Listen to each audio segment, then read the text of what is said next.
Tá? Eu estou secretário nacional há 7 meses, mas a secretaria mesmo ela só foi instituída em 2011. E está o Paulo Romano aqui, que há pouco tempo, mais ou menos 14, 15 anos atrás, ele foi secretário de Recursos Hídricos no meio ambiente, e ele tinha competências da irrigação e mais uma quantidade grande de competências. Então, eu acho que isso é um elemento bastante importante. Então, das competências do Ministério da Integração Nacional, eu vou destacar o desenvolvimento regional, que é o carro-chefe do Ministério, mas também a importância de obras de infraestrutura hídrica, e aí, só para colocar, o projeto de integração do São Francisco é a grande obra do projeto do Ministério da Integração Nacional. Programa Água para Todos também é um programa importante que coloca uma defesa intransigente da universalização do acesso à água e da utilização consciente da água. E aí, tanto para consumo humano, como uso produtivo. E aí, colocar na nossa política nacional de irrigação essa competência que é do Ministério da Integração Nacional. E aí, por mais que a competência seja a formulação e condução dessa política nacional de irrigação, ela é uma política, como nós sabemos, uma política complexa, uma política multissetorial. Então, nós temos que relacionar com uma série de setores, com outras políticas, recursos hídricos, meio ambiente, a política agrícola também. Aqui só o organograma para mostrar a estrutura do Ministério, a Secretaria Nacional de Irrigação destacada ali, e as demais secretarias que compõem esse Ministério. E depois as entidades, autarquias, empresas que estão vinculadas ao Ministério. Quero destacar nesse desenho aqui a Codevasf, muito mais pela participação que ela tem como uma empresa pública no âmbito da irrigação, Codevasf, e o DENOX também na construção de projetos públicos de irrigação, e aí, notadamente, no semiárido brasileiro, podemos lembrar aqui do Jaíba, Gorutuba, Pirapora, alguns na região norte de Minas. A estrutura da secretaria também é uma novidade, nós construímos essa secretaria em 2011, o que eu quero destacar aqui nessa estrutura é muito mais como que nós construímos as coordenações. Então, ali claramente a gente coloca do lado direito uma coordenação de desenvolvimento de instrumentos, e aí é como se desenvolver a política de agricultura irrigada, e uma outra parte de negócios da agricultura irrigada, que é gerar mesmo a inteligência, estudos e projetos para a gente discutir para onde que vai essa política. Pedi licença, na verdade, para ler um relatório da FAO, que eu acho, ele apresenta alguns elementos que são importantes para uma discussão sobre por que produzir, por que gerar, por que produzir cada vez mais, por que sermos produtivos, por que sermos eficientes. A demanda por alimento e as mudanças climáticas exigirão investimentos de 1,12 trilhão de dólares em irrigação agrícola e preservação de solos em países em desenvolvimento até 2050. A produção agrícola mundial foi multiplicada por 2,5 a 3 vezes nos últimos 50 anos, enquanto a área cultivada só cresceu 12%. Mais de 40% do aumento da produtividade agrícola ocorreu em áreas irrigadas, que dobraram em superfície. Qual que é o elemento? O que nós temos que discutir aqui? Como levar inovação, como levar ciência e tecnologia para o campo, para que se possa produzir com maior eficiência, maior produtividade. E a irrigação se pretende a isso. De forma simplificada, a irrigação é colocar água, a quantidade certa de água no momento certo, na hora certa. É simples entender o que é irrigação. Na hora que você vai para a prática, o manejo, a conservação, todo o trabalho que a gente tem que fazer, ele é muito, muito mais complicado. E aí lembrar, eu cheguei ontem aqui em Araguari e ouvi uma história que eu achei interessante. De uma cafeicultora que produz com gotejamento e falou que estava com um problema de rato nas suas mangueiras. Tem um rato que descobriu que a mangueira de irrigação tem água, ele fura e usa de beber. E aí essa inteligência, como que vai enfrentar isso? Um desavisado pode falar, vamos encher de ratoeira, vamos assassinar esses ratos todos.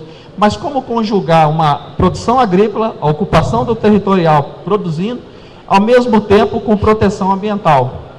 E um matuto, que trabalha para ela, falou, não, doutora, é muito simples. Nós fura aqui o reservatório, deixa uma água caindo aqui, que aí os ratos eles não vão mais ir lá na mangueira, eles vão ver que tem água aqui. Por que isso eu acho importante? Porque a produção, a tecnologia, ela não se dá só na academia, mas se dá também no campo. Então, esse tipo de informação, muito mais do que levar essa pessoa que teve essa ideia genial para dentro das escolas, nós temos que levar a universidade para conhecer essa atividade, para conhecer o que se faz realmente no campo e para a produção de conhecimento e produção tecnológica dentro do campo. Bom, aí nessa linha de fatores que levam a necessidade de aumentar a produção agrícola, um primeiro elemento, o crescimento populacional é essencial a gente discutir. A estimativa é que o mundo vai chegar a 9 bilhões de pessoas no seu auge e depois tende a manter essa população. Mas mostra que nós estamos num crescente ainda grande de crescimento da população mundial. E aí um outro fator também muito importante, o processo de urbanização. O Brasil viveu um processo rápido de urbanização, continua nesse processo de urbanização e o mundo está vivendo esse processo.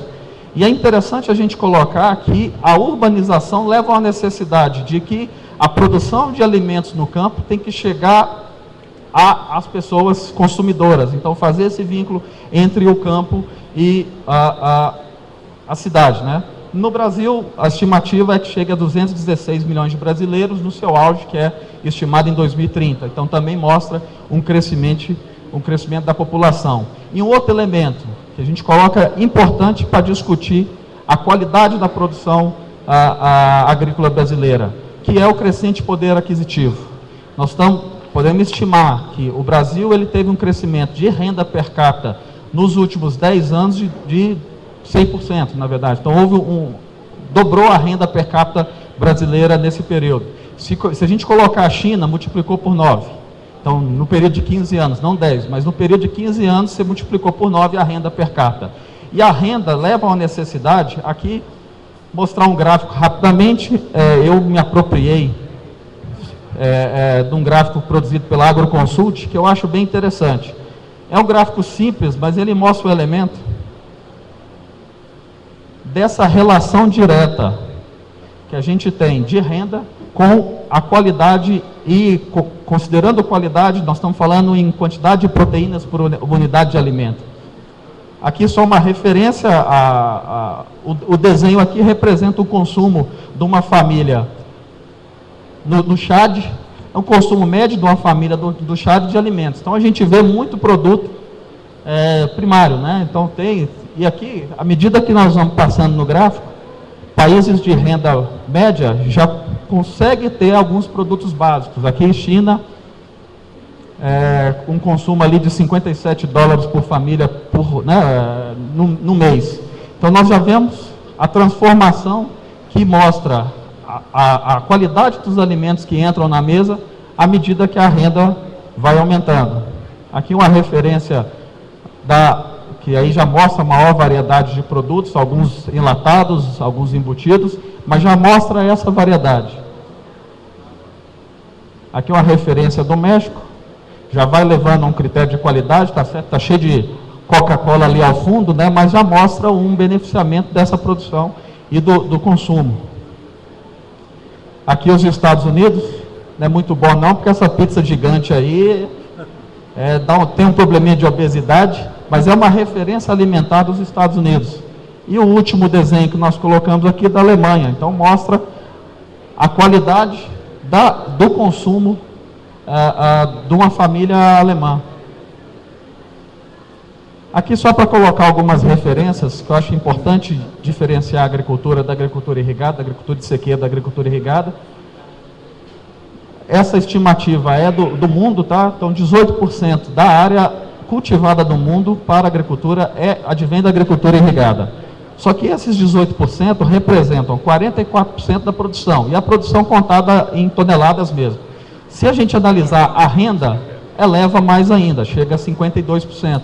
Então, metade da produção, em termos de valor do mundo, se dá apenas em 18% da área. Eu acho esse elemento muito importante, que o Brasil ele fez uma opção política clara, mas também difícil de ser implementada, de fazer uma conjugação entre proteção ambiental e produção agropecuária. Como produzir cada vez mais, como produzir com mais qualidade, ao mesmo tempo ter uma proteção ambiental qualificada. Discussão essa que o Brasil é referência no mundo. E isso é bastante importante. Discutir com um holandês, por exemplo, reserva legal, ele sinceramente não sabe o que é isso, não entende esse elemento.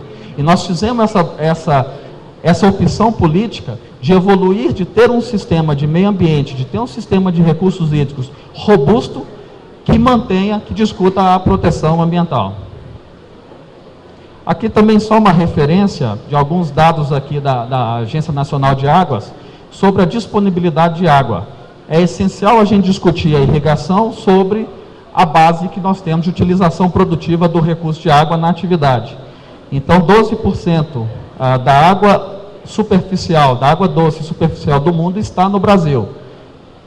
O que mostra, aqui pelas cores, a cor que está o Brasil é da situação das mais confortáveis do mundo. Ao mesmo tempo que a gente tem uma boa quantidade de água, nós temos que desmistificar uma série de discussões. E aqui é bom estar nesse evento, um fantasma, chamo de fantasma da irrigação, que a irrigação consome 50% da água, né, chega a 50% da água do mundo. Agora, se a irrigação ela usa água, a irrigação não é a primeira, ela é a terceira. Primeiro colocado vai o sol e o segundo colocado o oceano, porque o oceano também bebe muita água. Por que eu fiz essa brincadeira?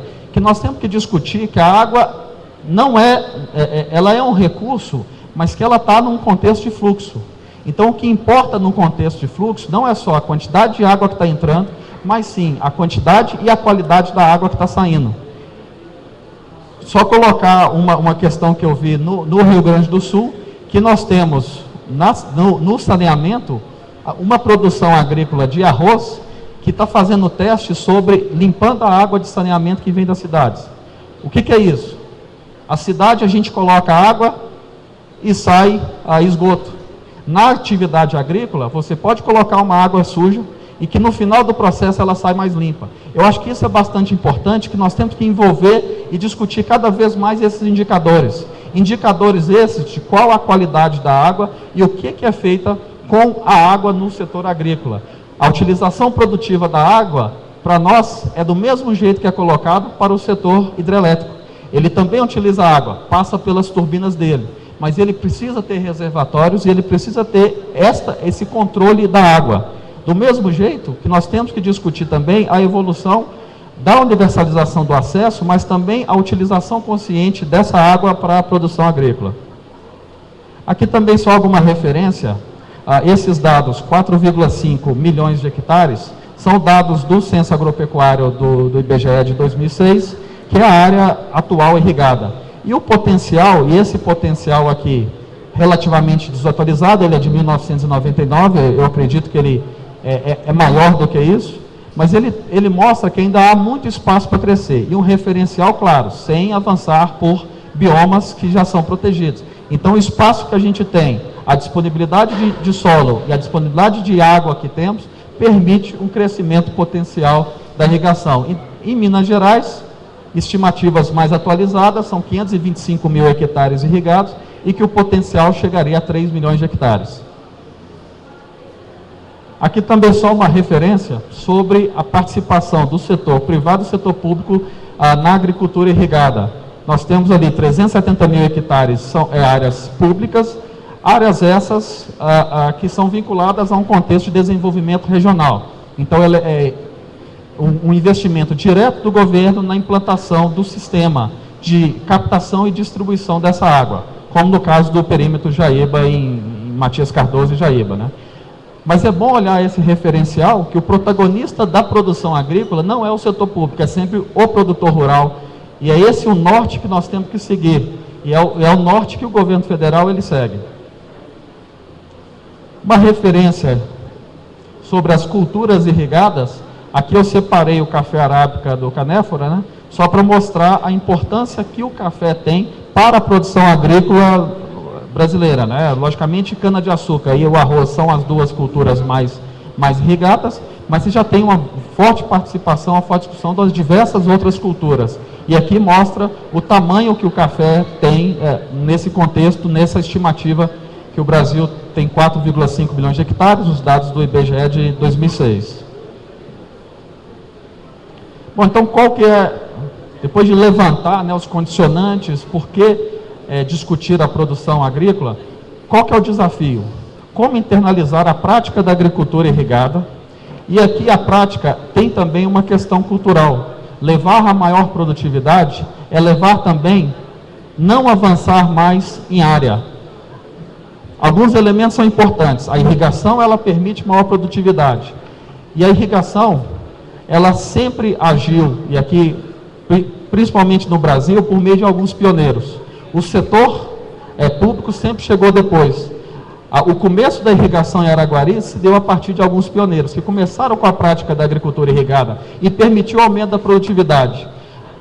Depois nós temos a difusão do conhecimento por parte do setor público, algumas organizações de produtores, isso aí também é essencial, essa participação, mas ela mostra que nós temos que internalizar essa prática para discutir a utilização da irrigação.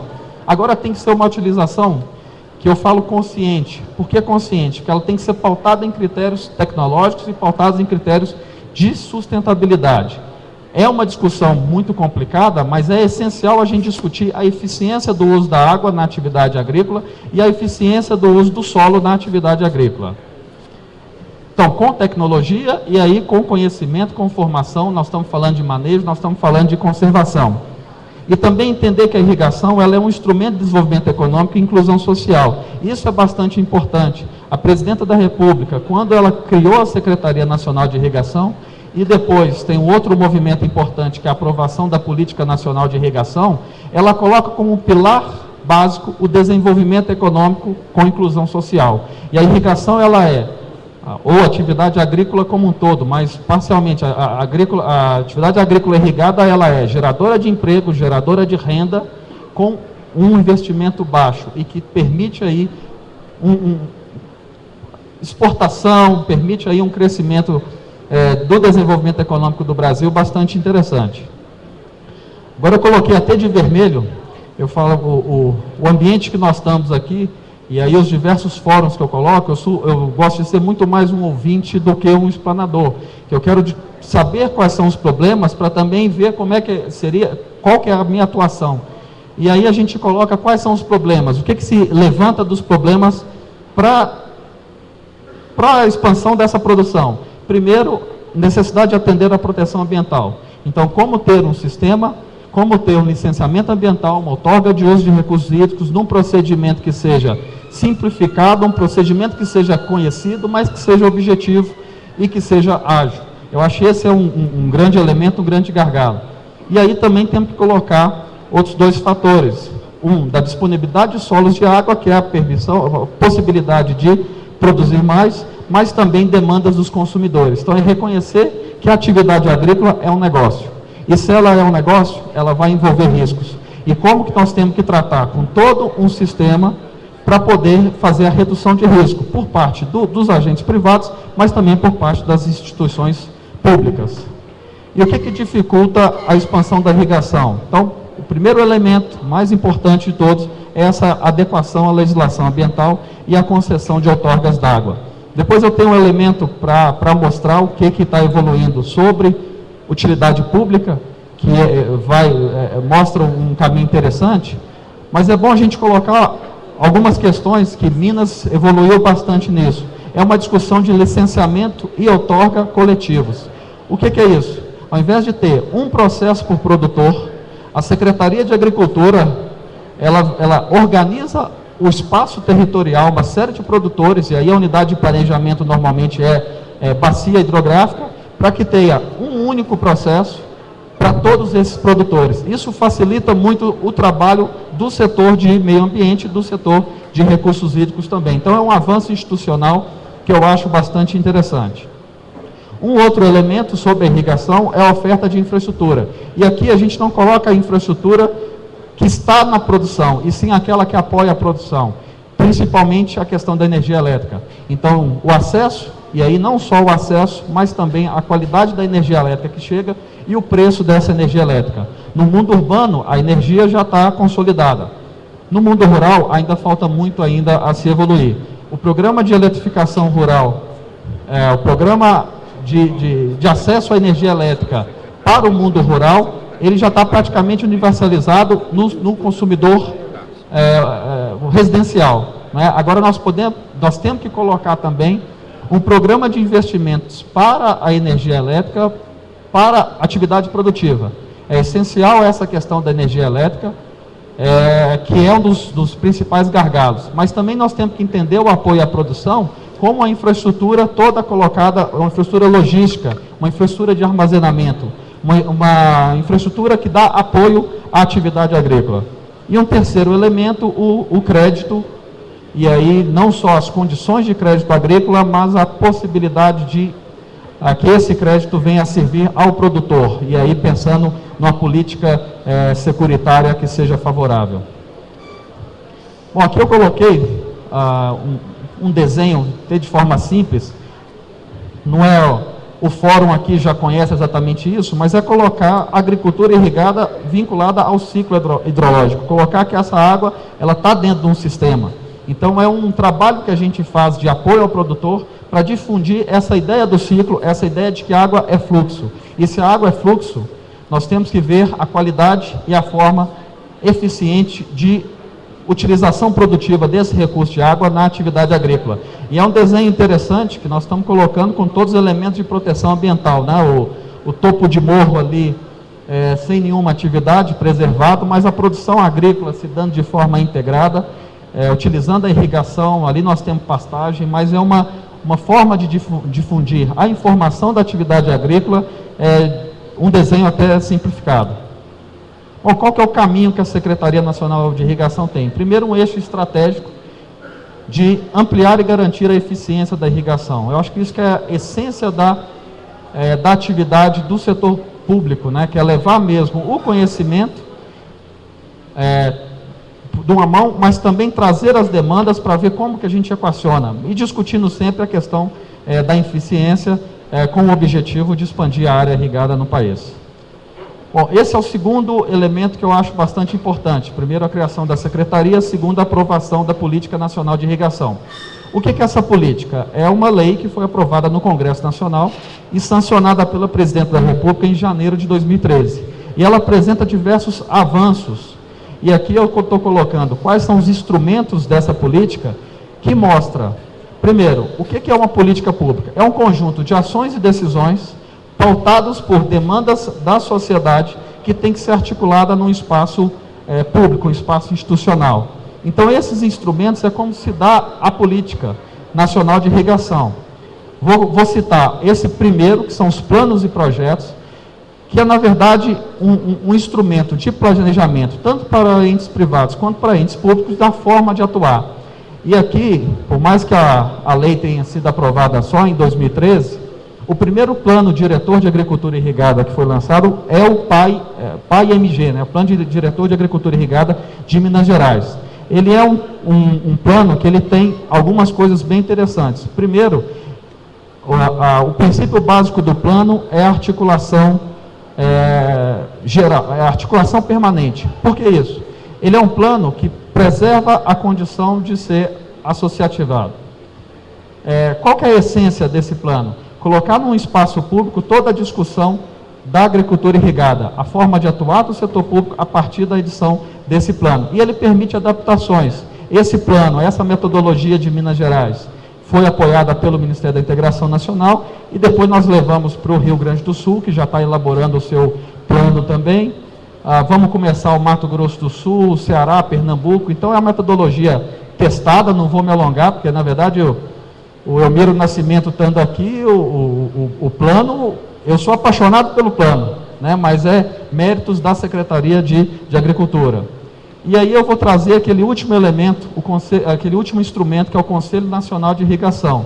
Esse conselho, nós vamos criar ele, a lei instituiu o instrumento, mas ele precisa ser regulamentado. E nós vamos criar ele em junho desse ano, em Belo Horizonte, quando do Superagro nós vamos fazer um seminário de agricultura irrigada e lançar esse Conselho Nacional de Irrigação, que pretende ser um espaço institucional para a discussão dos problemas e para o acompanhamento dessa Política Nacional de Irrigação. Os demais instrumentos, o meu trabalho, o trabalho da Secretaria Nacional de Irrigação, instrumentalizar essa política e fazer com que ela funcione. E aqui eu quero trazer uma novidade que entrou nessa Política Nacional de Irrigação, que é esse artigo aqui. Qual que é a situação? Para o setor de meio ambiente e a legislação de meio ambiente, você não pode fazer intervenção em área de preservação permanente. Só que tem alguns setores em que isso é permitido. Então, essa questão é muito importante. Para quais setores que era permitido? Para o saneamento, por uma condição lógica, clara, mas também para o setor hidrelétrico e para o setor de mineração. A primeira pergunta que eu fiz quando eu cheguei na secretaria foi: por que mineração e não irrigação também? Nós não estamos competindo, mas a atividade de produção de alimentos, ela é essencial para o Brasil. E se ela é essencial, ela tem que ser tratada de forma essencial também. E o que nós colocamos? Primeiro, no Código Florestal. O Código Florestal, ele já permite, já abre a porteira para que a gente considere a irrigação de interesse social e utilidade pública. E nessa lei da Política Nacional de Irrigação, aprovada pelo Congresso, também tem esse fator. O que está escrito aqui? Que a irrigação poderá ser considerada de utilidade pública para efeito de licenciamento ambiental, quando essencial para o desenvolvimento social e econômico. O que nós queremos? Articular do mesmo jeito que o setor de mineração articulou. A lei já permite, passível de um regulamento. Então, nós temos uma proposição de decreto que está tramitando no governo federal, que fala quais são os critérios e como que a irrigação pode ser atividade disso. E é essencial que a gente discuta. Tanto que, no dispositivo da lei que nós colocamos, a gente bota inclusive, para quê? Para reforçar que a irrigação, inclusive, barramentos de cursos d'água. Então, essa essência, um dos principais motivos que emperram a irrigação é a construção de barramentos. A partir daqui, a partir da edição desse decreto, nós vamos conseguir construir barramentos, desde que cumprem com os requisitos ambientais, de compensação e tal. Mas qual que é o caminho? A simplificação dos procedimentos e a possibilidade de fazer. Eu acho isso bastante importante. Bom, aqui mais um elemento também nessa ideia do Conselho Nacional de Irrigação. Nós instituímos o Fórum Permanente da Agricultura Irrigada. É um espaço virtual na internet, mas também com reuniões presenciais, que é um espaço privilegiado para a discussão da irrigação no Brasil. Esse é só a cara do site aqui, mas é um espaço bastante importante que foi instituído pelo Ministério da Integração Nacional. Para quê? Para que permitir ao setor público ouvir o setor produtivo, para saber quais são as suas demandas, e permitir também esse relacionamento com o setor. Bom, sobre alguns instrumentos que já estão funcionando, um dos instrumentos da Política Nacional de Irrigação é incentivo fiscal, crédito e seguro agrícola. É um instrumento. É uma ideia. Tem que ser incentivado, tem que ter incentivos, tem que ter crédito. Então, depende de uma regulamentação. Esse é um exemplo de um instrumento que foi regulamentado em janeiro desse ano também, no âmbito do Ministério da Integração Nacional, que permite a isenção. O que é isso? Pessoa jurídica, quando for fazer atividade agrícola, ela encaminha o projeto para o Ministério da Integração Nacional, que faz o enquadramento daquela infraestrutura, e aí quando a gente coloca a infraestrutura, tanto a infraestrutura física, como também equipamentos de irrigação, tudo que compõe um projeto de irrigação, fazemos o enquadramento desse projeto nesse REID, nesse instrumento, e permite a isenção total do PIS e COFINS. Representa 9,25% de uma conta. Eu acho esse um instrumento bastante importante e que já está mostrando resultados. Bom, o terceiro movimento que foi realizado foi em novembro do ano passado, quando nós lançamos o Programa Mais Irrigação. O Programa Mais Irrigação, só pincelar ele rapidamente, ele é um programa estratégico voltado para a irrigação pública. É o fazer de uma forma diferente o que o governo já faz de irrigação pública. Então, é só mesmo para apresentar esse Programa Mais Irrigação e dizer que nós estamos num caminho. Primeiro, a criação da secretaria, o lançamento de um programa de irrigação pública, a aprovação de uma política nacional de irrigação e que leve claramente à criação de planos nacionais e planos estaduais de agricultura irrigada e depois programas de apoio ao agricultor. Então, o meu desejo é que eu possa lançar um programa para a agricultura irrigada e aí voltado para o investidor privado. Então, colocar que esse é um terceiro movimento que já foi conseguido pelo governo, que representa um elemento bastante importante, que mostra a importância que a irrigação está voltando a ter no governo federal. Bom, é isso, é uma apresentação curta, deixar o meu contato aqui na Secretaria Nacional de Irrigação, Guilherme Oraí, esse é o endereço, né, do nosso site, integração.gov.br, colocar mesmo a Secretaria à disposição e dizer da minha satisfação de estar aqui. Eu acho que a essência da uma atividade, a essência do apoio institucional que o governo quer é ouvir e trazer alguns elementos, trazer novidades, mostrar resultados. Eu acho que a gente já tem alguns elementos mostrados aqui e ainda muito para se avançar. Obrigado.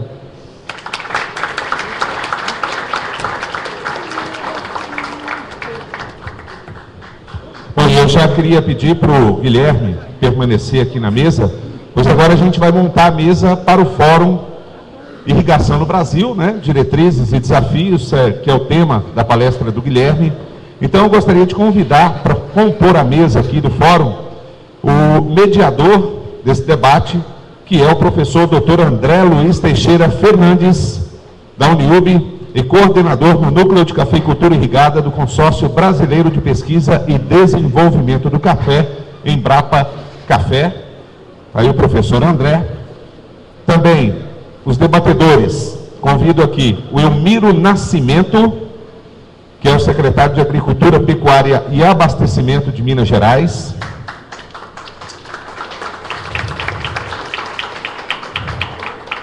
Representando aqui o Adriano Magalhães, que é o secretário de Estado de Meio Ambiente e Desenvolvimento Sustentável de Minas, eu convido o José Roberto Venturi.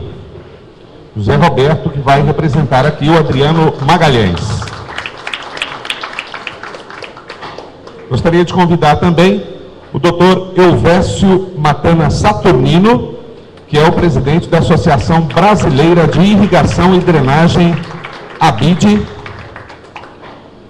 Convido também o senhor Paulo Romano, que é secretário adjunto da Secretaria de Agricultura, Pecuária e Abastecimento de Minas Gerais. Muito obrigado pela presença. E produtor rural, Décio Bruxel, também, que comporá a mesa do Fórum Irrigação do Brasil, Diretrizes e Desafios.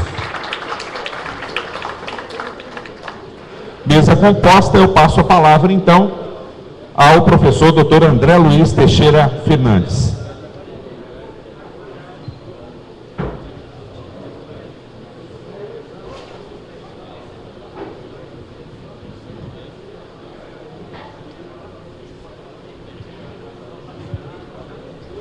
Boa tarde a todos. Vamos dar início a essa atividade de Fórum de Irrigação, mostrando aí aos senhores como que vai ser a sistemática desse debate. Então a gente tem na mesa todas essas autoridades na área de irrigação, de cafeicultura, e antes de dar início às perguntas, a gente vai passar rapidamente para cada um na mesa para tecer seus comentários com relação ao uso da irrigação no Brasil e nas suas lavouras, pensando sempre naquilo que o Guilherme falou muito. Nós temos muita gente para alimentar. Na verdade, temos quanto? 7 bilhões. Na verdade, tem um reloginho aí que dá para a gente perceber, se o pessoal colocar aí para nós. É um reloginho interessante que fala de várias coisas aí, ó, população mundial, nascimentos, crescimento vegetativo, já estão mais de 7 bilhões, né? 7 bilhões, 45 e assim por diante. Aí é um reloginho até para a gente ir percebendo que o nosso desafio é grande. Na área de irrigação de café, como o Guilherme já mostrou, nós temos quase 270 mil hectares irrigados. E nesses 270 mil, que representa um pouco mais de 10%, praticamente um quarto da produção, quase um terço da produção nacional vem dessa área irrigada. Então, o que a gente gostaria de discutir aqui, contando com a colaboração de todos vocês, são essas dificuldades que cada estado produtor tem. Então, usem esse pessoal todo da mesa, as experiências, para que vocês tirem as suas dúvidas, manifestem suas dificuldades, para que a gente saia daqui, a ideia do Nivaldo, com um documento formal para tentar, de alguma forma, melhorar para o produtor rural, que é o motivo desse evento. Então, vamos passar a palavra de lá para cá. Então, o Décio vai começar a falar, e depois, quando chegar aqui no último, a gente começa a abrir o microfone para que vocês façam os seus comentários. Então, antes de passar a palavra para o Décio, só falar que os comentários podem ser feitos tanto no microfone, que as meninas vão estar passando aí, como por escrito. Se alguém quiser passar por escrito, a gente vai fazer a triagem aqui na frente e passar para os palestrantes, para os mediadores. Então, sempre que for fazer perguntas, identifique da onde que vocês são e para quem que vai a pergunta de cada um de vocês. Então, Décio, por favor. Boa tarde a todos. Meu nome é Décio Brooks, sou produtor de café e várias outras culturas. Cumprimentos da mesa, caro particular amigo Elmiro, em nome de quem cumprimento. A gente fica muito feliz ver um seminário desses, uma feira. O Nivaldo, os parabéns à sua associação, a todos os associados da ACA. Em contrapartida, também vendo um jovem, que nem o Guilherme, falar. Durante o almoço, nós estávamos sentados junto com o Félix, que falou da Ana, e o Guilherme, seu xará, que estava lá na mesa, fez a pergunta: o doutor, você acha que quanto tempo a sociedade brasileira vai ver com esses olhos o produtor sobre meio ambiente, e quando é que vai acontecer essa mudança? Ele falou para o Romano Elmiro, às vezes a nossa geração não, talvez devemos sofrer mais alguma geração, mas eu tenho certeza que a sua colocação, Guilherme, você vai ser outra geração, você vai ter uma geração a mais que a minha, em todo caso, e isso que nos conforta um pouco ainda. Nós que somos produtores, e a gente vai ter que ser rápido, né, o presidente da mesa. Pois é, sobre a irrigação, qual é a minha opinião? Eu falo brincando, mas é sério, eu sou católico, mas eu acho que a 8ª maravilha do mundo tinha que ser sido eleita a irrigação, porque os números mostram isso, né, doutor Guilherme? Qual a porcentagem que nós estamos irrigando e qual a porcentagem que isso representa? Nós enfrentamos uma série de problemas. Como expandir? O Guilherme falou muito bem. Nós temos tudo como expandir. Crédito nós estamos tendo, nós temos financiamentos, quem estiver com a vida mais ou menos em dia está conseguindo crédito. Crédito não é o problema. Consumidor, vocês estão aqui, nós estamos aqui, nós somos bons produtores e sabemos utilizar a água. E sempre frisando que nós passaremos a ser um produtor de água e não um consumidor. O seu modelo que você mostrou aí, o ciclo hidrológico mostra isso. Mas então o que falta para nós? Falta justamente sair daqui, secretários e vocês que entendem, sair daqui de dentro dessas 4 paredes que nós falamos. Aqui é discutido, todo mundo sabe, entende qual é o problema, doutor Guilherme, mas eles não são resolvidos. Eu fiquei, sinceramente, pensei, um rapaz novo, mas quantas ideias, ainda mais com o advindo da Lei 12.787, que foi pouco comentado hoje, você primeiro falou, quer dizer, é um desejo da nossa presidenta. Só para vocês terem uma ideia, o que tem que ser feito, Guilherme? Quando você faz o projeto de irrigação, são várias coisas que têm que ser feitas. Em primeiro lugar, quando você apresenta o projeto de irrigação, ele é feito por um técnico ou por um escritório habilitado. Ele já atende todas as necessidades. Aí vai para análise. Mas, paralelamente a isso, nós temos que ver os fatores principais. Quais é que são? água e energia. Nós temos que partir para a outorga. Nós temos que partir para ver se tem energia. A CEMIG hoje pede 720 dias, mais ou menos 500 e tantos dias, para que, se ela conceder, para ela estar disponível. Então, como é um produtor, vai esperar a aprovação no SUPRAM, a aprovação da outorga e a aprovação da licença ambiental, e depois partir. Então, eu acho que nós devemos pensar, e nós devemos fazer uma maneira, secretário, que essas coisas andem juntas. Porque são vários órgãos, aqui em Minas, a IGAM, a ANA, e eu quero aqui deixar realmente meus cumprimentos também ao nosso, que representou o presidente, ao seu Félix, pela belíssima apresentação, né? Dizendo que a agricultura irrigada é sim um meio e é sim um aliado na preservação do meio ambiente. Eu acho que isso é muito importante, que nós tenhamos esses problemas que nós enfrentamos, que caminham juntos na solução deles. É muito burocrático, é muito demorado essas nossas soluções. Eu queria falar aqui ao representante da Secretaria do Meio Ambiente, que nós não estamos criticando a falta de capacidade dos técnicos, de maneira alguma, mas talvez sejam poucos pela demanda, ainda mais hoje que nós temos um Plano Nacional de Irrigação, que se reveja esse quadro de funcionários, que se faça, às vezes, que nem na Justiça, se vê quais os processos que estão lá e se resolva eles e se dá o destino correto. Porque o que acontece, vocês têm a experiência disso, dificilmente um projeto é negado depois de irrigação. No final das contas, ele é aprovado, o secretário, ele é aprovado, mas tem essa demora. Ainda alguém me fez a pergunta antes, então, por que não tem tanto que utiliza irrigação pequeno? Ele às vezes já nem começa, que desiste, já está sabendo, para isso é um problema burocrático demais e nós não temos como evoluir, ele nem começa a fazer irrigação. Quer dizer, a irrigação tranquilamente, vocês vejam bem, às vezes a gente banca o advogado do diabo, mas em Minas não tem o feijão das águas e tem o feijão das secas? Isso é uma barbaridade, você está entendendo? Pô, feijão da seca, feijão da água, você corre o risco de perder. Nós temos irrigação que nos garanta isso, nós temos zoneamento agrícola que nos permite escolher as culturas adequadas a serem plantadas em épocas adequadas.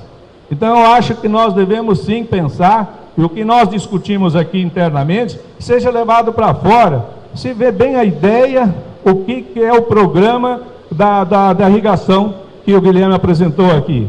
Coisa fantástica, é justamente isso que nós queremos. Assim como ele oferece o escritório, assim como ele oferece o seu endereço, que também o Ministério venha ao encontro do produtor e veja quais são os problemas deles, nós estamos prontos. Eu sempre falo o seguinte, eu não quero uma vírgula que a SUPRAM me faça de errado, mas também não me atrase uma vírgula. Por que essa demora?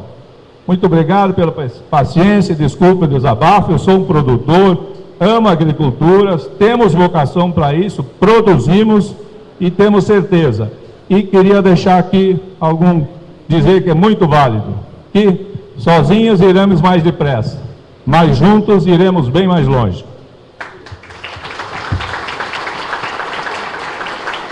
Paulo Romano. Paulo Romano, por favor. Boa tarde. Tá ligado? Bem, o secretário Elmiro me incumbiu de cuidar do assunto específico que nós estamos tratando aqui, e ele foi tratado dentro do Plano Mineiro de Desenvolvimento Integrado como um projeto estratégico que chama Irriga Minas, que é o mesmo plano diretor de agricultura irrigada que o Guilherme já mencionou aqui. E eu vou resumir, só para dar um pouquinho assim de uma noção do que seja a questão conceitual que nós valorizamos dessa aí. Primeiro, esse plano está dentro de um contexto de uma rede que é a forma que o governo determina que trabalhemos. E aí eu pego a palavra final do Décio, que assim, juntos iremos mais longe. Essa é a postura dada pelo governo do Estado quando fala, precisamos trabalhar em rede. Não importa se verticalmente, se horizontalmente, público, privado, federal, estadual, municipal. Nesse contexto, o plano diretor, que teve na sua origem apoio integral do Ministério da Integração, alocando diretamente equipe, nem repassou recursos. Nós tratamos de definir quais que eram as bases que nós entendíamos como plano. Porque geralmente quando fala ter um plano de irrigação, vai pensar logo um plano de obras. Nós de longe passamos por isso aí, de longe.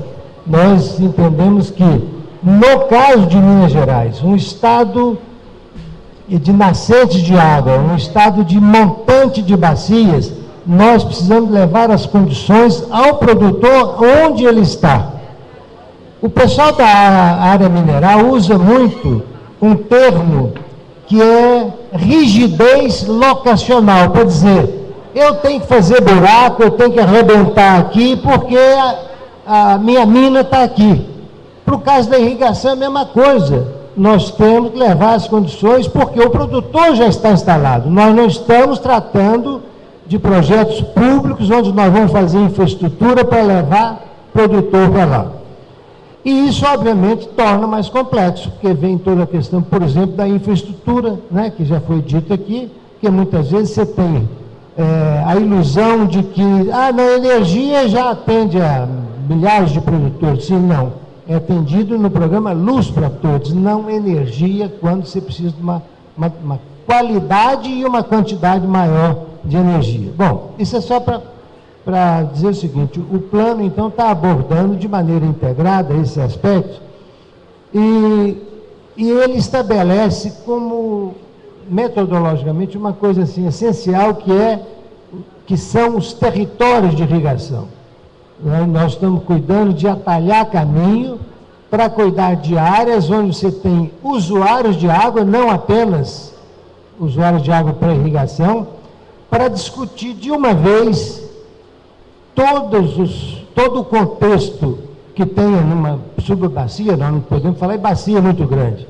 Por exemplo, estamos desenvolvendo a metodologia, a Secretaria da Agricultura iniciou o trabalho com o apoio do Ministério, e hoje a Secretaria do Meio Ambiente trabalha exatamente nivelada conosco, com técnicos dela na equipe, e aqui na bacia do Araguari, mais precisamente próximo de Uberaba, bacia do Rio Claro, mais ou menos 100 mil hectares no total, nós estamos fechando a metodologia e já nivelados com a Secretaria do Meio Ambiente, vamos discutir, levar esse assunto para dentro, e já falamos com a Coordenação Estadual de Meio Ambiente do Ministério Público.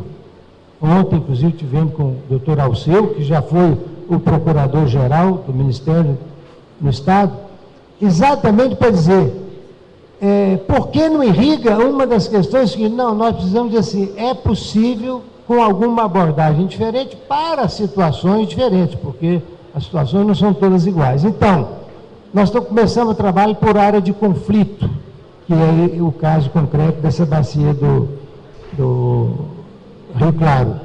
E aí, é para chegar a um planejamento onde serão dispensados os tradicionais EIA-RIMAs, né? Não que informações de EIA-RIMA não sejam importantes, mas elas já existem, não precisa ficar repetindo. A Secretaria do Meio Ambiente entendeu, nós vamos pegar as informações que nós já temos satisfatoriamente daquela bacia e descrever como é que é a vegetação natural, como é que é fauna, né? Reduz custo tremendamente, reduz tempo e com uma possibilidade de uma consistência muito maior, tempo de análise menor, segurança de quem vai decidir melhor. Esse é o caso de outorga e licenciamento coletivo. Eu quero dar um exemplo, que o secretário Elmírio e o secretário Adriano assinaram um encaminhamento governador, que já se transformou em decreto, por exemplo, uma metodologia para aferir indicadores de sustentabilidade em propriedade agrícola. A mesma coisa que foi feito numa propriedade, quer dizer, o mesmo procedimento institucional, nós também queremos fazer. A hora que tiver pronto, os 2 secretários encaminhariam ao governador para a gente ter tudo nivelado, para nós também evitarmos aquilo que é uma reclamação recorrente dos empreendedores junto aos órgãos ambientais. É que cada lugar, cada técnico faz um tipo de interpretação e uma análise. Então, isso facilitaria a vida de todo mundo. Agora, eu queria fazer aqui uma consideração que tem um conteúdo político muito forte e que, obviamente, para Minas Gerais, mais forte ainda. É o fato de que fala-se muito hoje em impacto federativo. Em relação à água, nós temos que entender o seguinte, né? O Guilherme já ouviu isso, concorda conosco, não apenas porque é mineiro, porque é um gestor de visão. Já discutimos isso em outras áreas do governo federal, mas, sobretudo, somos nós, mineiros, que temos que reunir forças políticas para entender o seguinte: ou nós utilizamos a água que nasce e corre pelo território mineiro, ou ela vai para rios de domínio da União e nós perdemos o acesso, a não ser pedindo. O caso, por exemplo, da transposição do Rio São Francisco. Não estou entrando no mérito do projeto, mas quando a água chega no São Francisco, ela pode ser lá na cabeceira. O governo federal não tem que pedir licença a Minas para fazer outorga daquela água. Tá certo? Então, esse é um ponto capital. Nós devemos ter isso como estímulo. Fazer a conservação de água, fazer a reservação de água e fazer uso das águas que caem em Minas, que correm em Minas, primeiro para o benefício dos mineiros. Esse é um posicionamento que eu acho que tem que ser alimentado. Eu quero dar uma informação que o Guilherme hoje não sei se ele foi muito claro aqui, mas se foi, eu vou repetir. Ontem, inclusive, atendendo a orientação do Ministério da Integração, da Secretaria de Irrigação, eu ajudei respondendo um questionário. Tem uma empresa que foi contratada para elaborar para o Ministério uma resposta para o seguinte posicionamento: qual é o custo de não irrigar? Porque essa é uma outra maneira também de pressionar. Então, o Ministério, com esses dados, ele certamente pode ter melhores condições de trabalhar no seu plano federal. Bom, e aqui uma outra coisa importante, que o prefeito, eu fiquei muito feliz de ouvir o prefeito de Araguari dizendo que vai entrar nessa área de licenciamento ambiental. E eu quero aqui repetir palavras do secretário Adriano, em reunião realizada aqui em Araguari, há 2 anos atrás, que ele disse: nós temos dificuldade de pessoal para responder às demandas que estão postas e outras que virão. Por que vocês não mobilizam os prefeitos? Nós treinaremos as equipes dos prefeitos e o município pode fazer licenciamento ambiental. O que o município não poderia fazer é outorga, porque a outorga, a água de domínio do Estado, o Estado não delegaria a cada município para fazer. Foi bem claro assim, mas todo o processo de análise ambiental, inclusive para a outorga, o município pode fazer, ele só não pode expedir a outorga. O secretário continua insistindo que esse é um caminho. Então eu digo, vamos ver, vamos chegar, fazer consórcio de município, ou município que tem uma capacidade maior, estimular que eles mesmos organizem essas equipes, e no que couber a nós da agricultura, junto com a Secretaria do Meio Ambiente, podemos ajudar a fazer o treinamento para essas novas metodologias que estão sendo feitas para encurtar caminho. Obrigado.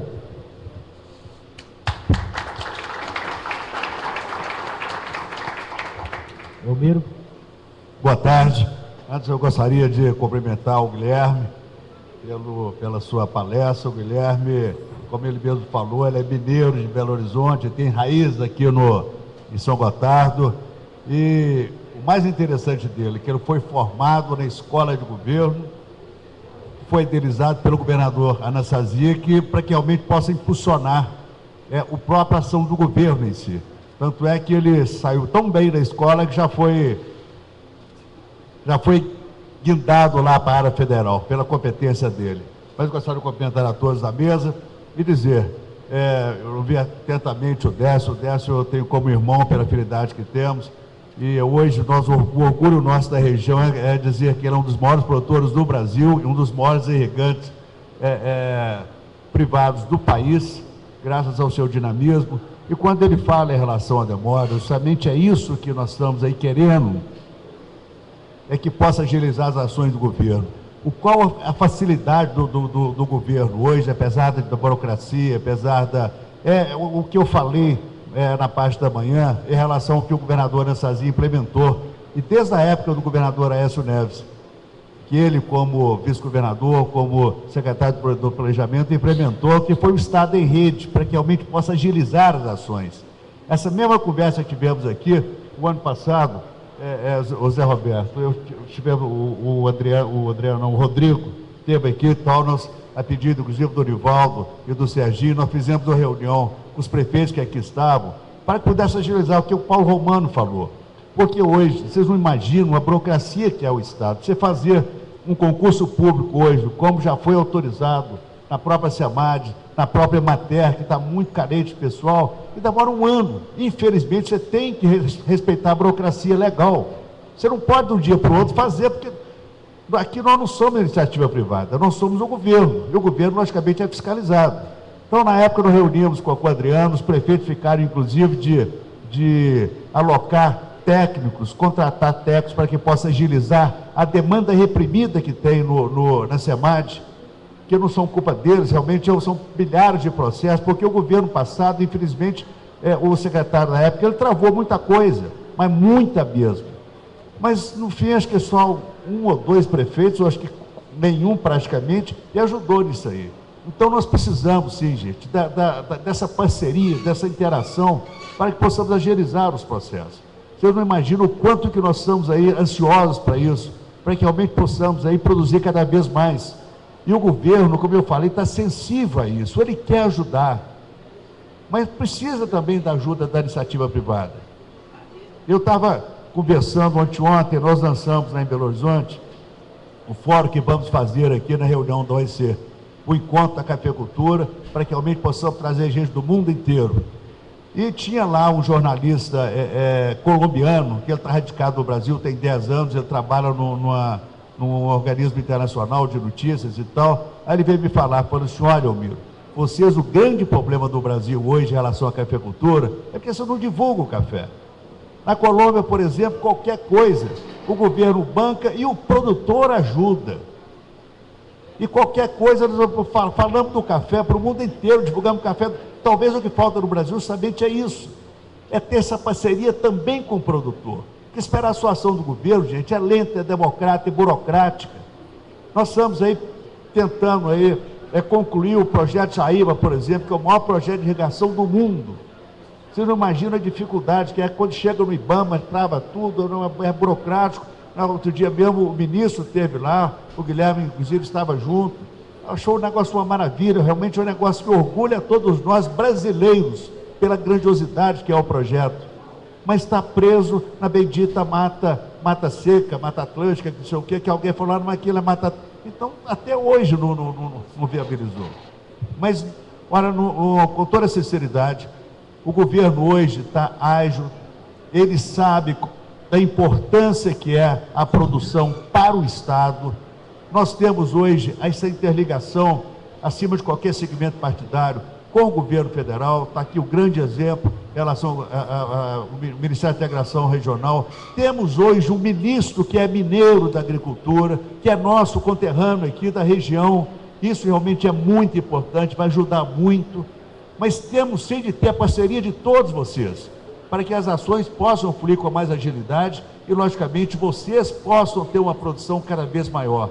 E, logicamente, o governo tem excedente para que possa exportar para o mundo inteiro. O mundo está preocupado, como muito bem falou Guilherme, com a produção brasileira, gente. Quando a gente vai para o exterior, principalmente de ação de governo, ação governamental, a primeira, quando tem uma reunião lá com alguma empresa, a primeira conversa, como é que vocês estão preservando o meio ambiente? Depois, como é que vocês estão produzindo para atender a nossa necessidade? Então, realmente, hoje é uma coisa fantástica.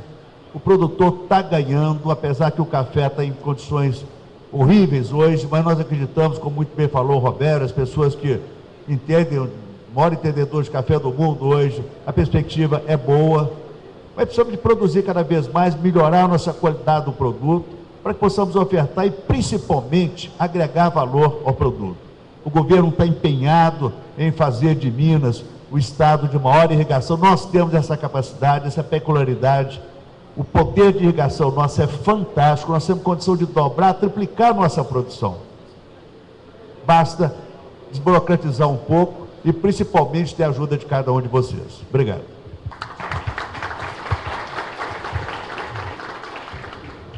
Agora o Elvésio, presidente da BID. Eu queria, em primeiro lugar, cumprimentar o nosso secretário Guilherme pela bela palestra, muito didática e muito enxuta, mas que ensina muito. E queria cumprimentar todos os membros da mesa, o secretário, o Paulo Romano, o Décio, e a parceria sempre importante aqui de Araguari, certo? E queria também ao Zé Roberto aí do Meio Ambiente.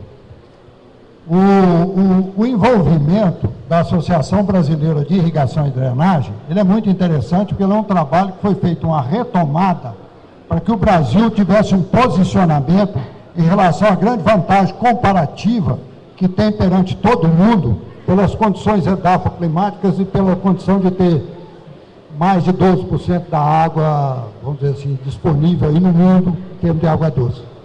Então, eu tenho que dizer, em primeiro instante, que aqui em Araguari, justamente onde nós buscamos muita inspiração também para trabalhar nessa retomada, antes da virada do milênio, vindo aqui, e hoje eu me encontrava com o prefeito e entregava para ele uma memória, que inclusive o pai dele está lá junto, em que é feito um diagnóstico aqui dentro de Araguari, o trabalho da água subterrânea, água superficial, toda essa problemática que ainda é desenvolvida. E naquela época nós já discutíamos que nós tínhamos que reverter essa cultura da agricultura de sequeiro. É um país que tem plano de safra em função de chuvas, e com todo esse potencial de mudança que nós temos nesse trabalho.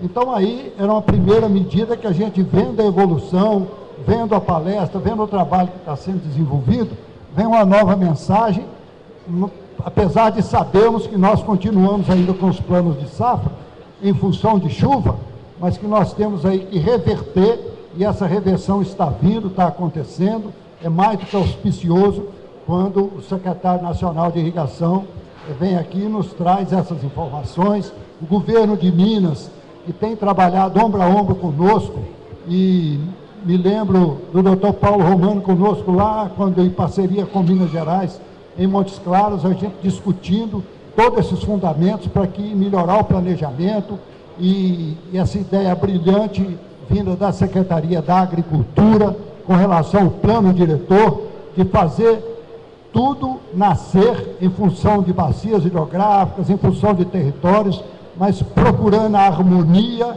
e procurando aquilo que é melhor sob o ponto de vista socioeconômico e ambiental. Então é um caminho bonito, e é muito bom quando a gente vê um Estado sugerindo e a gente vê o governo federal abraçando. Então, quando a gente assiste um momento igual esse, é um momento efetivamente muito especial. E eu aprendi muito, Guilherme, aqui na região de, vamos dizer assim, de Araguari, com inclusive a grande parceria do André, que é o professor que coordena, mas principalmente com aquilo que foi criado também pelo governo federal, que foi trabalhar a ideia de todo mundo junto para equacionar esses problemas. Então tem o brilhantismo de um trabalho muito bem feito, que é um consórcio, e esse consórcio articula com todas as instituições com relação principalmente a estudar a cadeia do produto, estudar as cadeias calcadas, no caso aí na agricultura irrigada, aqui especificamente o café, mas mobilizando as inteligências de todo o país, e é um trabalho coordenado pelo consórcio, que tem aqui o Dr. Gabriel, que é da Embrapa Café e é o coordenador do trabalho, uma equipe que tem dado uma contribuição enorme, o professor André faz parte. Então aí nós já temos um aprendizado que também veio muito a vir de um aprendizado de Minas Gerais, onde que teve a iniciativa também de um programa integrado, mobilizando todo mundo. Então aí a gente fica sempre na expectativa de quando vem uma Secretaria Nacional de Irrigação, de vermos mecanismos para que essa integração aconteça, porque são tantas as interfaces, são tantos os problemas, como o próprio Décio Bruxa, com a experiência que tem, com tantas vezes que a gente já discutiu isso, tantas interfaces para serem vencidas, que só mesmo um consórcio, só mesmo um impacto maior, pode trazer todas essas inteligências, porque nela está o desenvolvimento tecnológico, está a logística, está tudo para ser resolvido. E o outro aspecto que aqui também, de Araguari, nós tivemos a oportunidade de conviver, e nós temos que agradecer aí ao Reinaldo Caetano, nós tivemos que agradecer muito ao Nivaldo, que foi a oportunidade, eu colocava para o prefeito, para o Raul Belém, e mostrava para ele com o pai dele o trabalho lá feito, que foi o diagnóstico. Como é que é o estado da arte, que são estudos, porque nós já estamos com mais de 10 anos que fizemos esse tipo de trabalho, e nessa evolução a gente tem que ver ganhos tecnológicos, problemas que nós temos aí de estrangulamento. E outro aspecto que essa estratégia da ABID tem a ver, foi uma decisão que veio desde a virada do milênio, que foi de exercitar parceria com cada um dos estados da federação. Só para dar uma ideia, quer dizer, ao longo desse período nós temos tido oportunidade, com essa decisão de 2 em 2 anos, conviver com estados que têm política com relação ao Nordeste. Então, Minas Gerais, inclusive, tem o privilégio de ter a região mineira da Sudene, a região do semiárido, isso que classifica Minas Gerais para estar presente como candidata todos os anos às parcerias. Então, nós já exercitamos essa parceria, sempre trabalhando mais próximo do setor produtivo, e tendo, por exemplo, a região do Jaíba, a região de Montes Claros como referência num determinado ano, já tivemos a referência do Cerrado, e trabalhando também a região do Cerrado e caminhando para isso. Então, ano passado, nós estávamos no Paraná, um estado que o próprio governo, que nós trabalhamos com esse 2012, ao longo de 2012, e ao final de 2011, quando eles propuseram a parceria, o governo, atento aos problemas e às perdas, e a oportunidade que você tem com a agricultura irrigada, de você utilizar os seus fatores de produção todo ano, com mais oportunidade de geração de renda e emprego, o governo do Paraná, que nós temos que admitir, que é um dos estados que tem a agricultura mais desenvolvida do país, tivemos lá a oportunidade nessa parceria e discutindo ao final de 2011, que era muito importante aquele estado se articular, trabalhar, e lá foi desenvolvido, então, para ser apresentado no Congresso, que foi lá junto ao município de Cascavel, e termos lá a abertura com o engenheiro agrônomo Sameco, que é o diretor da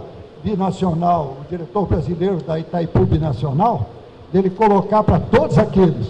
Nós estamos aqui com a energia, que é um grande problema que o secretário tem, e que tem que ter muita parceria para equacioná-lo, que é a distribuição, que é chegar a energia de qualidade, que é chegar a energia em quantidade que você precisa, que é de você ter também outras alternativas de energia que se viabilizem para o produtor, que é o problema de você ter aspectos, inclusive, tarifários, que foram discutidos muito nesse projeto de lei, que ficou 17 anos no Congresso Nacional. Nos últimos anos foram feitas 8 audiências públicas, nós participamos de várias delas, em que o assunto da energia foi discutido, foi colocado no projeto, e dentro do projeto aprovado no Congresso, mas na hora que chegou para ser sancionado, a nossa presidente vetou muitos dos artigos que estavam voltados para beneficiar os produtores com relação a tarifas de energia, maior utilização da energia em momentos que não há utilização no setor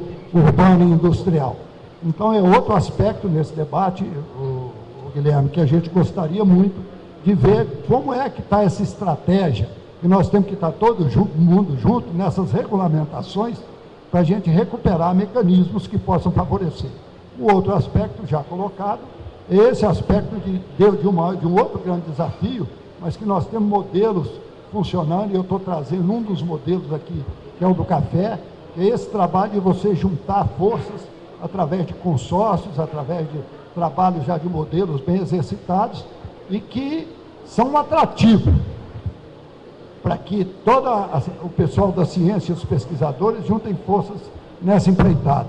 Dessa forma, usando a experiência que nós adquirimos e o aprendizado que adquirimos muito aqui ao longo desse tempo, eu queria só dizer que nessa parceria que nós tivemos, e com esses conhecimentos tivemos com o Paraná, verificamos o Paraná já engajado com a nova trabalho de política em favor da agricultura irrigada, não tinha isso em suas políticas, e foi discutido os ganhos que o próprio engenheiro agrônomo e da Itaipu Nacional, Samec, falou: nós estamos tendo ganhos na agricultura de 2-3% ao ano.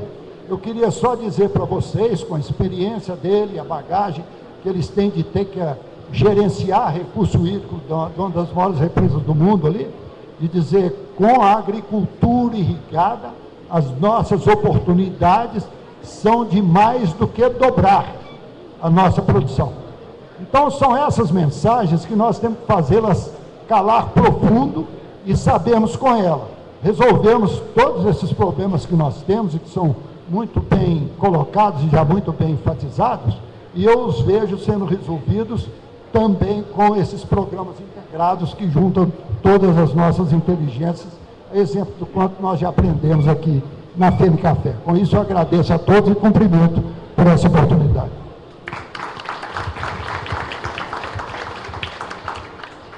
Obrigado, Eugêncio. Antes da última contribuição aqui do Zé Roberto, só falar para o pessoal do OSCA, o Sérgio Bronze, que a gente já vai começar com as perguntas, tá? Por escrito ou no microfone.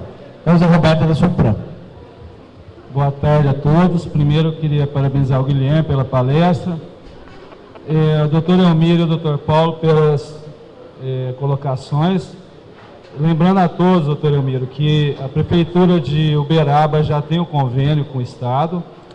A Prefeitura de Uberlândia deu sinal verde na palestra no CREA, no Conselho Regional de Engenharia, que também vai firmar um convênio com a Secretaria de classe 1 a 4. E hoje o prefeito de Araguari deu a boa notícia também que está com a intenção de firmar esse compromisso que, para mim, em nome da Secretaria, é a solução que o doutor Décio busca, certo, doutor Décio? Voltando agora à complementação, a licença coletiva que o doutor Paulo colocou, muito bem, é um plano piloto que poderá ser estendido para todas as regiões, que tem tudo para dar certo e agilizar os programas da agricultura. Em relação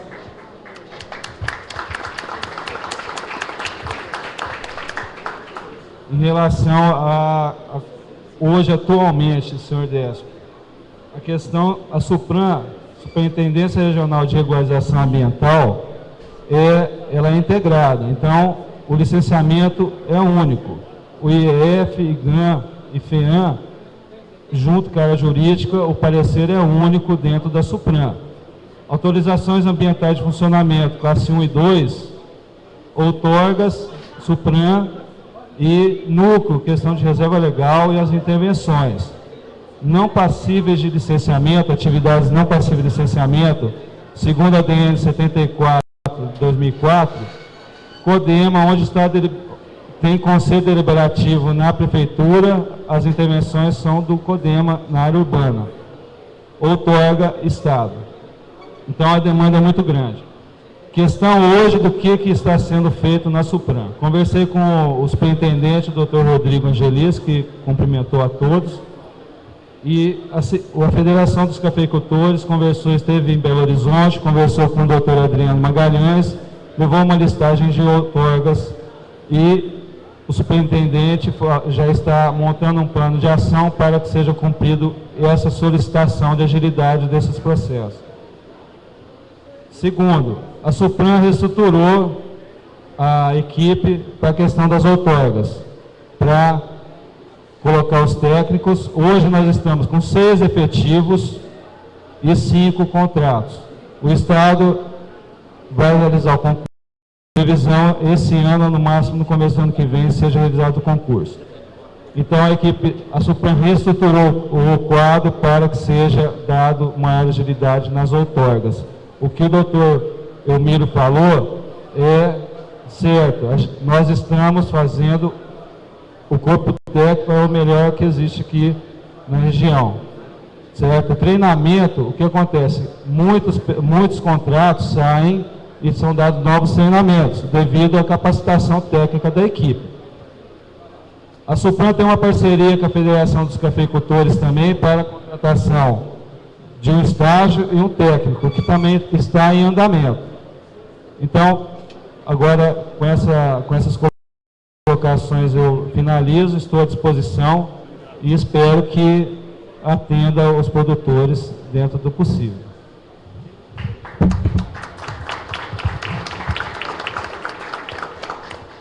Senhores, agora é com vocês. O microfone está aberto para as perguntas e considerações a respeito dessa mesa de debate.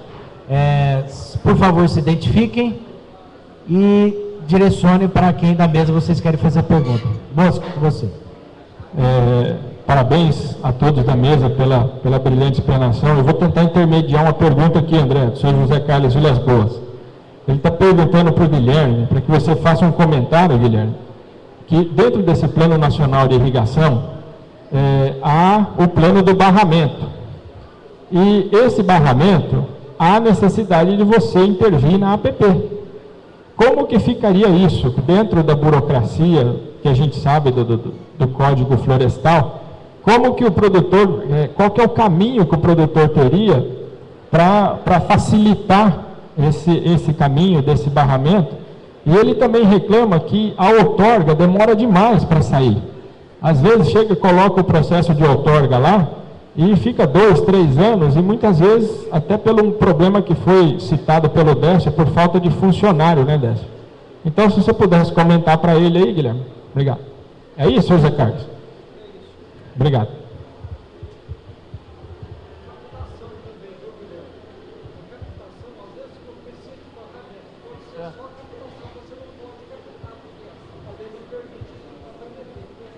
Qual que é isso?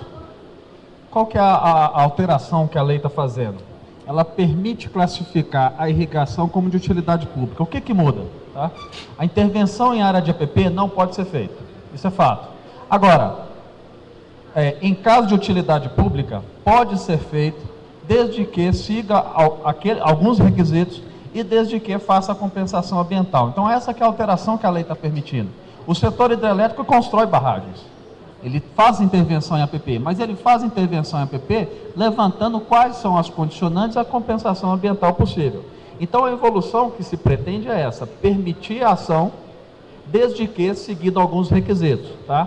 Agora, eu tenho que colocar alguma coisa. A Política Nacional de Irrigação, ela é uma lei que foi aprovada no Congresso. Então, é a lei federal que cria essa política.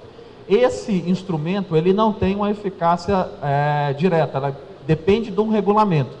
O que o regulamento vai fazer? O regulamento é um decreto da Presidência da República que vai falar quais que são os requisitos, como que se procede a isso e como que se vai se dar essa compensação, quais são os requisitos para isso. Então, esse decreto, ele ainda depende de aprovação. Nós temos uma proposta tramitada, o governo de Minas conhece, participou da elaboração dessa proposta, no sentido de ter o decreto o mais rápido possível. Tendo o decreto, esse elemento já está acertado. Quando o produtor levar o processo para o setor de meio ambiente, né, para o ente responsável pelo licenciamento ambiental, ele já vai conseguir, baseado numa lei federal, baseado num decreto da Presidência da República, mostrar que ele está atendendo aqueles requisitos. Tá? Então, ainda é um avanço institucional que depende ainda de regulamentação. Tá? Sobre a outorga, eu acho que fica difícil eu falar aqui, muito mais pelo sistema de recursos hídricos, ele é de responsabilidade do Ministério do Meio Ambiente, de responsabilidade da Agência Nacional de Águas, né? Então, eu não tenho como dizer sobre o tempo, as possibilidades nossas de discutir o tempo. O que a política de irrigação coloca? Ela reforça a necessidade de ter outorga. E o processo, a discussão que a gente tem, é de ter um processo que seja mais ágil, a melhoria dos procedimentos e ter mesmo procedimentos simplificados, um procedimento que seja mais objetivo, um procedimento que seja mais fácil de análise. E uma postura que a gente vem discutindo são avanços institucionais para levar alguns elementos. Minas avançou muito na outorga coletiva. Então, é uma participação aqui que a Secretaria de Agricultura de Minas Gerais faz para organizar os produtores. Mas eu acho que isso tinha que ser de mão dupla, né? Um procedimento, a organização dos produtores permitiu um processo de outorga que seja coletivo. Por que isso facilita?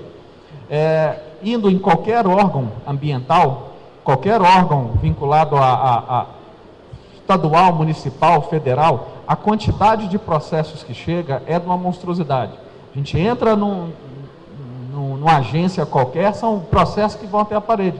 O que a gente precisa? A gente precisa fazer uma série de evoluções, tanto de procedimentos quanto do processo em si. Eu acho que esse é o caminho que tem que ser seguido, é a simplificação desse processo, que passa pela melhoria das condições do sistema, então a melhoria das condições da Secretaria de Meio Ambiente, mas passa também por uma pressão, e aí política, uma pressão da sociedade, para que a nossa legislação ela seja mais clara, mais simplificada. Eu acho que é um caminho que tem que ser seguido dessa forma. Guilherme, mais uma.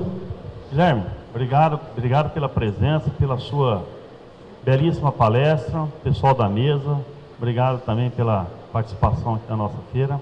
Eu gostaria de falar o seguinte: o município, ele pode decretar irrigação como utilidade pública? Por exemplo, o município de Araguari, né? O município, através da Câmara, né, aprova que o município a irrigação é uma utilidade pública para o município, essencial para o município. O que você poderia me falar a respeito? Nivaldo, eu não tenho conhecimento jurídico suficiente, mas a gente coloca o que está colocado na lei, né? A lei aprovada no Congresso, ela coloca claramente que é obrigação do poder público federal, né? Então, cabe ao poder público federal declarar de utilidade pública, tá? Então, seguindo os requisitos exclusivos dessa lei de irrigação, é competência da Presidência da República, tá? Aí o que tem uma inovação que é interessante? Aí eu estou olhando o requisito exclusivo dessa lei. É difícil, eu não sou um entendedor jurídico suficiente, mas no âmbito do Código Florestal, nós também temos um procedimento que permite a declaração do poder público de utilidade pública, interesse social e também a regulamentação do que significa baixo impacto ambiental.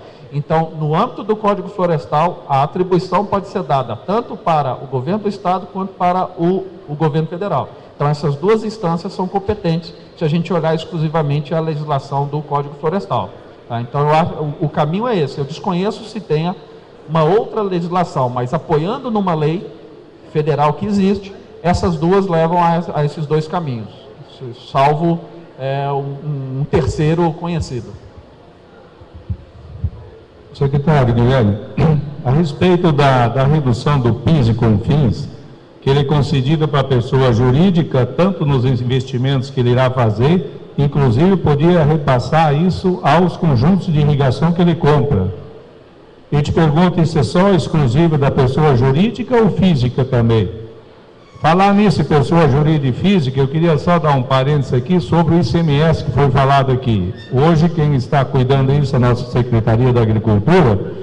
Nós produtores, nós ficamos calados quase 4 anos. 4 anos já. Desde 2009, nós não temos direito a crédito de ICMS pessoa física.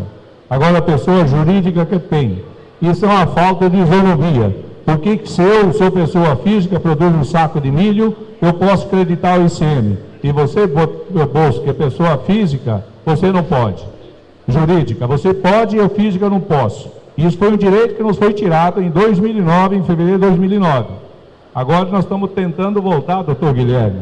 E aí está se considerando uma pessoa física intermediária que atenda às exigências de uma pessoa jurídica, que faça a sua contabilidade e tudo. Aí eu pergunto, por que beneficiar uma pessoa jurídica e não uma pessoa física? Ou, no mínimo, que se trata igual? Deixa eu puxar um pouquinho de onde que nasceu esse REIT, né? É uma lei federal de 2007 que pretende se fazer um incentivo ao investimento na infraestrutura. Então, ali, na hora que foram colocados os setores, logicamente, esse REIT ele foi feito para o investimento em energia elétrica e transporte, de forma geral. Então, era para trazer mesmo o setor privado para fazer um investimento ali. E no âmbito da tramitação no Congresso Nacional dessa lei, foi incluído o setor de irrigação. Como ela é uma lei voltada para a pessoa jurídica, ela só atende a pessoa jurídica nesse elemento. Acho que o importante colocar é que os incentivos fiscais eles estão claros na nova política de irrigação, a necessidade de se discutir incentivos fiscais. Então, nós já estamos colocando que atende à pessoa jurídica com algumas proposições no sentido de permitir a alteração na lei de 2007 para atender também a pessoa física, mas depende ainda de uma atuação do Congresso Nacional.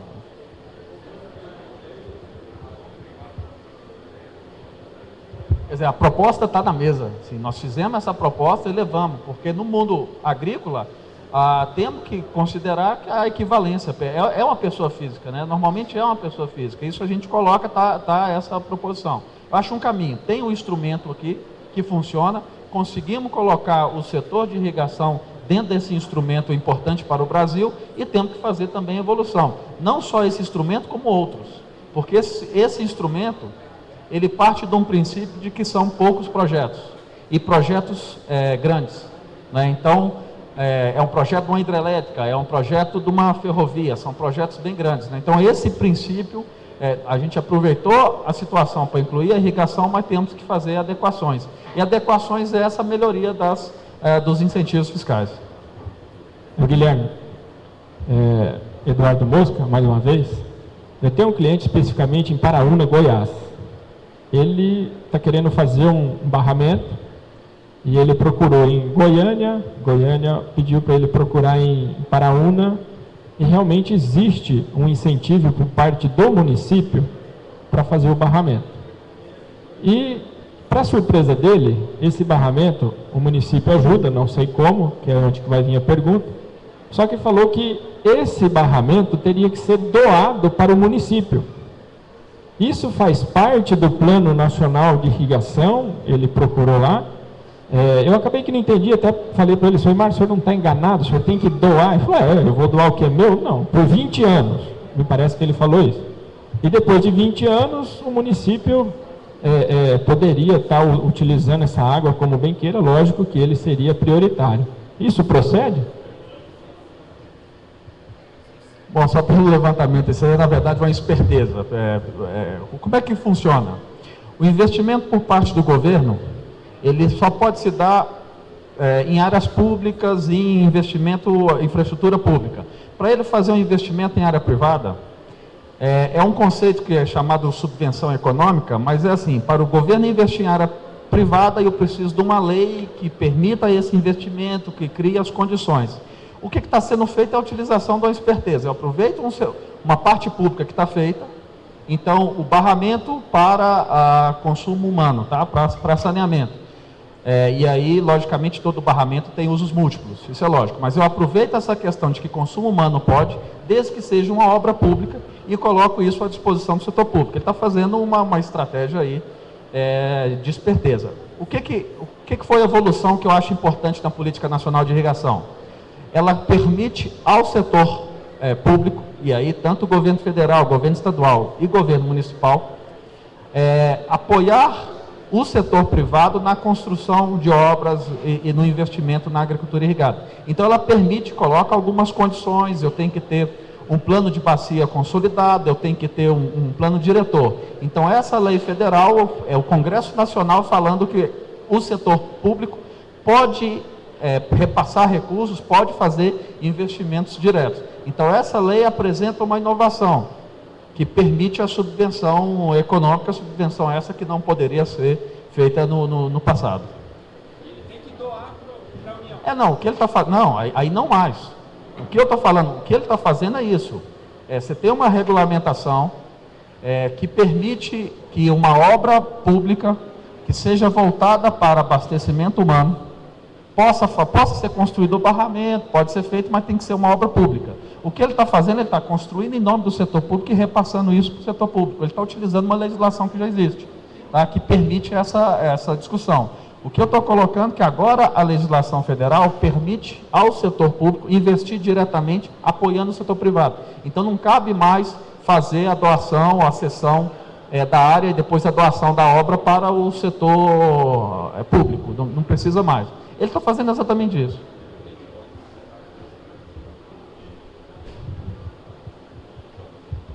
Mais alguém da plateia quer perguntar?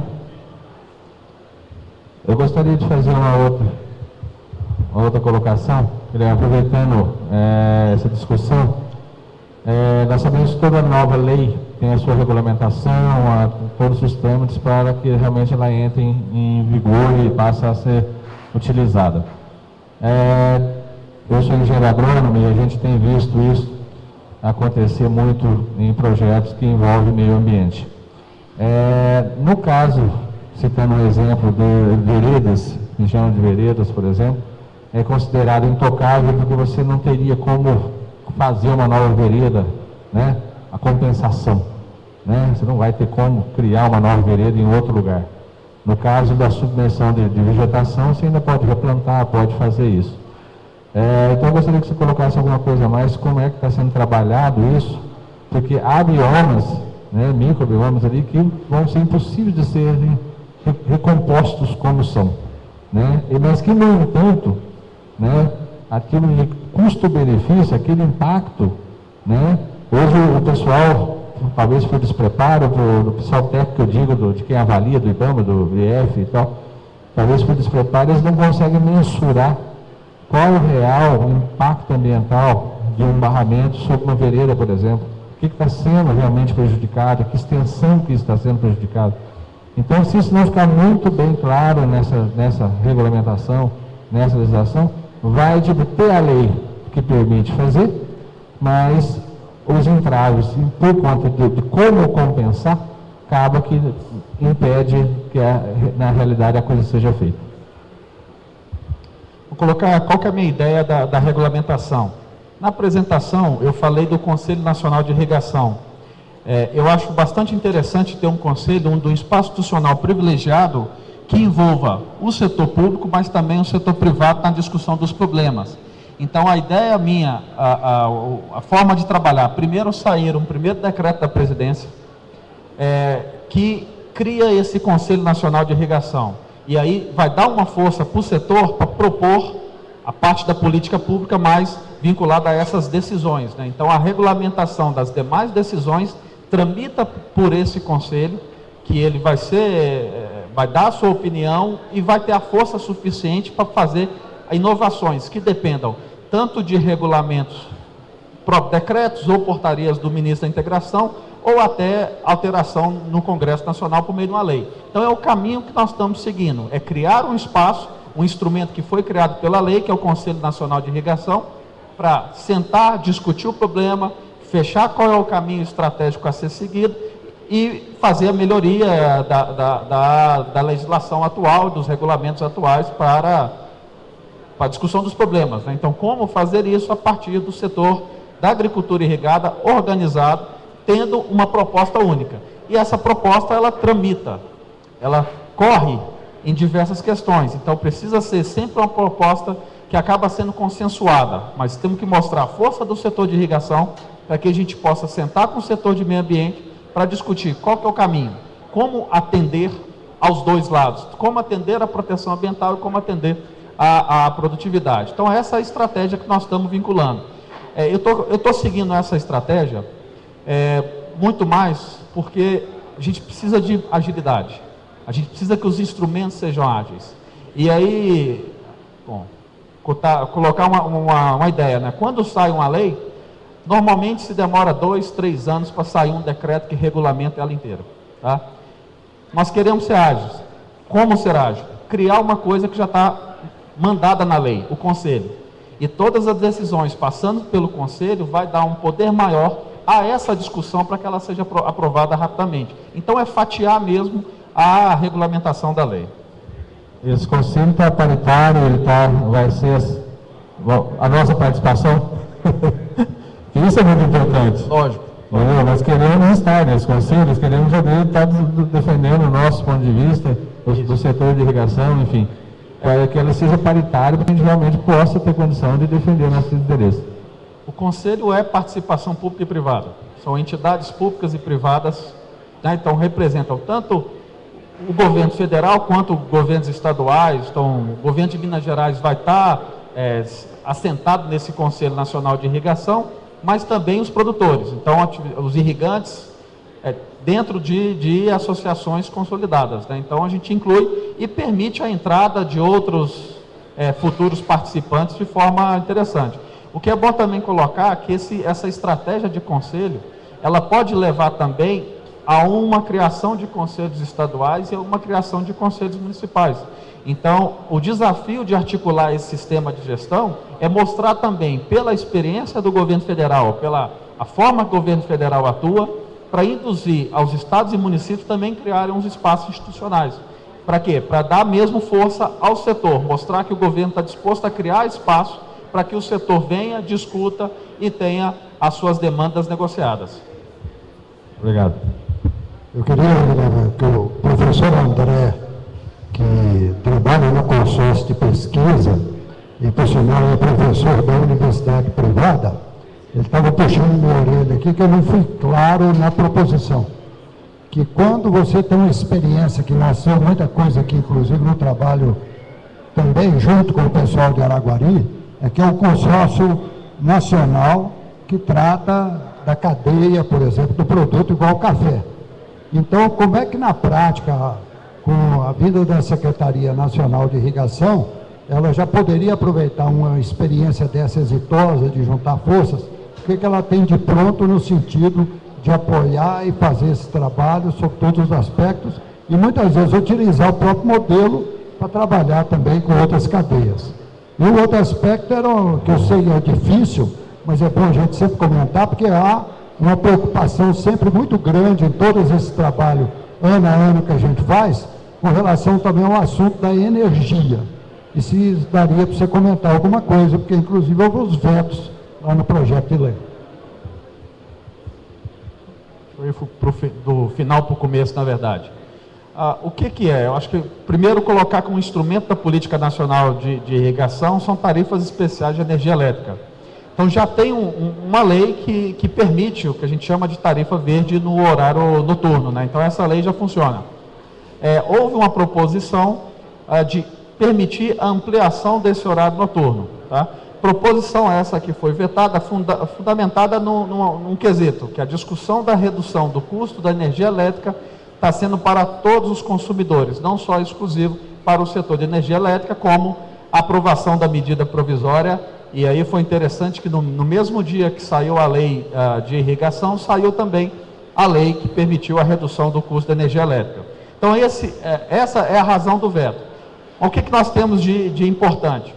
Primeiro, que o setor de energia elétrica ele está fundamentado numa relação de negócio, uma relação de mercado. E o investimento do setor de energia elétrica são normalmente empresas hoje de capital aberto, mas empresas que nós temos que induzir a demanda e permitir vislumbrar que essa demanda seja lucrativa, tá? Mas cabe também discutir subsídio direto do governo. E esse subsídio, na mesma linha da subvenção econômica que eu falei na resposta anterior, já tem a possibilidade do governo ou dos governos investirem diretamente. tem um programa, só para fins de exemplo, do governo do Paraná, que chama Programa de Irrigação Noturna, onde o governo do Paraná subsidia 50% do custo do acesso à energia elétrica para a agricultura irrigada, e o produtor pagaria os outros 50%. Então ele já chega fazendo essa proposta para a concessionária de energia elétrica, permitindo esse subsídio. O que eu vislumbro? Eu vislumbro exatamente um programa que discuta a eletrificação rural, os moldes do Luz para Todos, mas que envolve... também? Então, Minas Gerais também tem então, Minas já tem esse subsídio. E subsídio esse que é de recurso do governo de Minas Gerais e não do setor elétrico em si. Então, eu acho que esse é um caminho importante. Mostrar que o incentivo fiscal ao acesso à energia elétrica é permitido a partir da edição dessa lei. E eu vislumbro uma possibilidade da gente lançar, quando for lançar o programa de irrigação, lançar também com esse viés de permitir ao governo federal investir diretamente na eletrificação e no acesso à energia elétrica e a qualidade dessa energia elétrica, né? As grandes linhas de energia. E colocar só um elemento que isso já foi feito e permitido no passado. Na década de 80 tinha um programa de irrigação no Brasil que era voltado para eletrificação. O programa de irrigação tinha o grande contexto em termos de investimento, em termos de recursos voltados para a irrigação. Então, o secretário de Goiás estava aqui, segundo o IBGE, Cristalina tem o maior PIB agropecuário do Brasil, né? E tem o maior PIB agropecuário do Brasil porque na década de 80 se passaram linhões de energia no governo Sarney, que permitiram o desenvolvimento da agricultura irrigada naquela região. Então, a facilitação, tinha água, tinha solo, e essa energia elétrica foi investida. Então, isso que a gente vislumbra, a lei permite, e a nossa discussão do Plano Nacional de Irrigação, com certeza vai envolver esse conceito. Bom, sobre a segunda questão, é difícil, eu não conheço ainda a iniciativa, então eu prefiro conhecê-la para ver como é que a gente pode atuar, né? Então, a minha participação aqui é muito mais ouvir, conhecer mesmo a iniciativa específica para a gente poder analisar possibilidades de apoiar.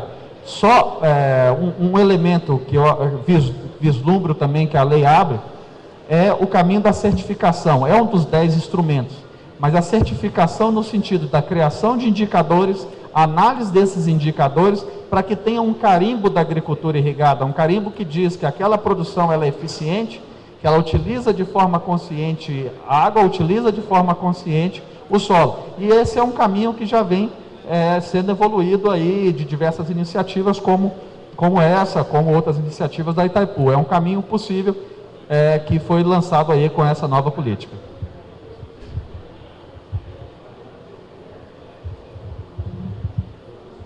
Mais alguma pergunta, gente? Bom, então, não havendo mais perguntas, a gente gostaria de agradecer a todos da mesa pelos esclarecimentos aí, a classe de produtores rurais principalmente, e falar para os senhores que está sendo servido lá no fundo do auditório um coffee break, e logo em seguida vocês poderão visitar os nossos estandes internos e externos. Muito obrigado a todos, está encerrada a sessão.